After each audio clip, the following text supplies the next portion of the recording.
Good morning. It is January the 26th. Happy birthday, Dad. It is 7 a.m., so it's time for the Cook Report. We do it every Sunday at 7 a.m. Seattle time, Pacific Standard Time, like right now. And welcome to the room, everyone that's in chat, listening and observing. Today we're talking about tactical tips for SEO. Just some high notes from a link I got from my good friend Kelvin Fagan at Cambridge, England. The link is going to be in the show notes. It's from a company, addthis.com. And in the show notes, they talked about how do you make your web design SEO friendly. I mean, it's one thing to do the static, nasty old have to do it SEO stuff, but the friendly part of it, to have a really good user experience, I think that's an important part of everything that we do online, is how to make your web design SEO friendly. So it talks about don't overlook the page visuals. That is to say, if you've got too many visuals, it's just flooded with pictures and choices and decisions, then that's going to make for a much, much busier place than you need things to be. Welcome to the room that just came in, Simon and Michael. And Simon's going to hop in and join us. And so that's good, because if we have a co-host, we can blame everything on the co-host, right? Okay, right. I'm going to leave. Thank you. No, bye. You're not leaving. For some reason, I'm not following you again. I'll have to ask Bob about that, because I followed you twice today now. I don't know if it's because... Are you following me on Twitter, though?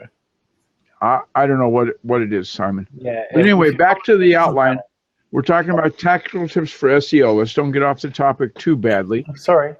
So like I was saying, don't overload your page with visuals. Don't have too many. And doing a usability study, having your friends, having your relatives look at your website, go, well, that could be too many pictures. And so Uncle Guy, yours truly, will take the pictures back off. And Michael said in chat that he's heard that Blab's been having issues with followers and following. So I guess we're on that list, Simon. It's in beta, so you can't sort of make excuses. Yeah. So the next thing on SEO is your heading tags. And a heading tag, if you know a little bit about HTML, you've got H1 is the biggest, the most value, and the largest fonts usually in the style sheet, and H6 is the smallest. And the weight, or how much of the load they carry, depending on the number, the lower the number, the more important they're considered to be. So when you build your outline, try to keep it sequential. Go 2, 3, 4, 5, 6, and not 2, 9, 8. Don't get it all wonky like that. Have people look at it.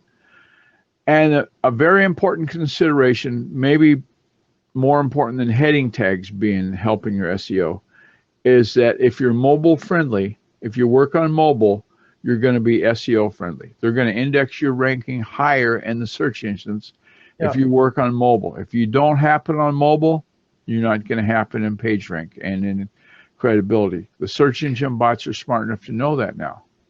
Yeah, so you want best practice. Basically, you want everything plain sheet design. You don't want anything over the top and stuff like that.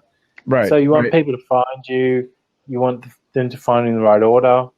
It's all that sort of thing. Yeah. Don't insist they sign up for your newsletter straight away when they first go to the site. They don't even know who you are. Let them find out a little bit about you. Decide, well, maybe I'll get some more information from this person, and then consider signing up. And that way you'll have a better thing. So in summary, let me just say this about it. A good user experience is going to give you good SEO.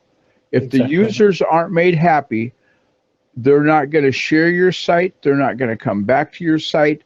So it's a wash. So you want that flow. You just want that flow to carry on. As you develop this site, and as a web developer, one thing that people do not do is they don't, what I call, throw it in the pond, see if it floats. They don't contact 10 of their friends, your good close friends, and say, hey, I've just built this website. Simon, could you take a look at this page and tell me if it makes sense or if it's wonky, if it's, not understandable? And then as your friends will tell you if you've got it right. So that's some SEO tips. I'll have that link in the show notes for the addthis.com Academy, and they spell out chapter and verse. Your friends are a good focus group. They really absolutely. They're probably the best because they know that's probably your well spent time in that community for sure. Yeah. And a shout out time, we go thank you again to Edinburgh Dusters. The Cook Report would not have happened without their effort at making graphics and that gentle nudge they gave me to say, we could call it the Cook Report. This would be the graphics. I go, yeah, you're right. We could. And so we use them, and that's the graphics that you see. They were done by Fraser from Edinburgh Dusters. They're known as the company that likes to clean. If you're in Edinburgh, Scotland, you need some cleaning done. Maybe some people moved out of an apartment. You want to get it spruced up so you can show it to new potential renters. That's the guy to call. Give Fraser a call. And a big thank you to blab.im. This platform, the podcast wouldn't happen without their energies at keeping the lamp lit. And lastly, in the last part of the show notes, and this is important if you're a blog author, if you send out posts to other people about what's going on in your community, it's the information kit that I have. The close date on the Make Goals issue is going to be February 18th. Save that date. So if you've got some information about goals and marketing plans and so forth, submit that in. The email and stuff will be in the information kit link that I'll have in the show notes on this. And Simon, thanks for coming in. Then I know my audio works because you're nodding your head. You're going like this when I've got it right. And so one day, it's the true story. One day I went in, hit the record button. I'm doing the blab. I went on for about 2 minutes.